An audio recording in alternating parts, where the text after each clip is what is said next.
आज सारे विश्व में प्रदूषण के कारण सामान्य लोगों से लेकर प्रशासन चलाने वालों तक सभी चिंतित है।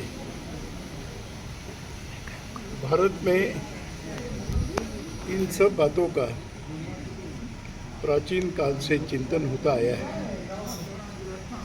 हमारी पंचमहाभूत की कल्पना में हम प्रकृति के साथ तालमेल करके चलने वाले उस चिंतन को मानने वाले हम भारत के लोग हैं और इसलिए भविष्य में जो आज भीषण समस्या लग रही है उसका समाधान भारत से ही निकलने वाला है। गत कुछ वर्षों से भारत में इस विषय को लेकर भिन्न भिन्न प्रकार के प्रयास चले। हमारी मान्यता है कि इस प्रकृति संवर्धन और संरक्षण के लिए प्रकृति के साथ समन्वय करते हुए चलना, न कि प्रकृति के साथ स्पर्धा करना है।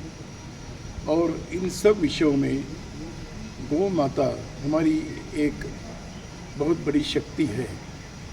भारत की गाय, भारत का गोवंश, यह मनुष्य के लिए केवल नहीं तो समस्त प्राणी जगत के लिए एक संजीवनी के रूप में काम करता आया है। और इसलिए गोमूत्र और गोवंश के द्वारा प्राप्त होने वाले पंचगव्य ये सभी मानव जाति के लिए उपकारक हितकारक है। देश में एक जागरण आ रहा है। देश भर में सैकड़ों स्थानों पर इस विषय को लेकर अध्ययन भी हुआ, प्रयोग भी हुए और सारे प्रयोग सफल होते हुए दिखाई दे रहे हैं। यहाँ की भुज में संपन्न संघ की कार्यकारी मंडल की बैठक में इस सब का ध्यान रखते हुए और गौ आधारित उत्पादों का यहाँ के सज्जा में, सजावट में पूरा उपयोग किया गया।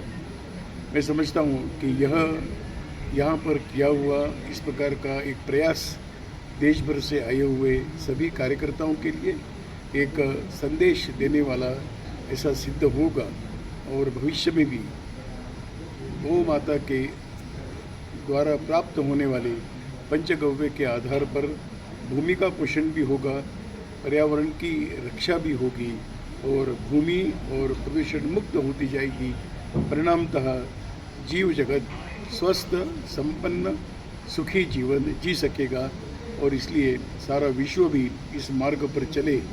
ऐसा अगर वातावरण बनना है तो उसका नेतृत्व भारत को ही करना पड़ेगा और भारत को इस दिशा में लेकर जाने वाली असंख्य गौशालाएँ, गोभक्त, गोरक्षक, गौ सेवक इसी भावना से इस काम में लगे हैं। मैं समझता हूँ कि यही इस भीषण समस्या का एक समाधान का रास्ता है।